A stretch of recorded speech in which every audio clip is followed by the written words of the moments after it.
In this video, I'm going to show you how you can update Crypto News app.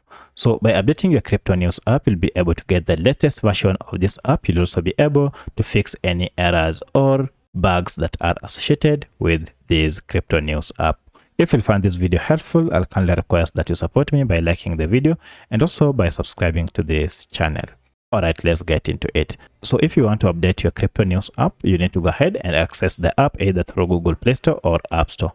For my case, I'm on Android and therefore I'll go ahead and look for the app through my Google Play Store. So I've just searched for Crypto News here and then this has brought my app here.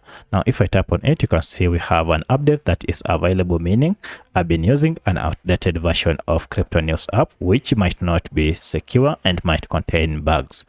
To get the latest features of this app, go ahead and tap on update and this will go ahead and download the latest version of Crypto News app and then install it on my smartphone. Once it has been installed, now you'll have the latest version of Crypto News app on your smartphone.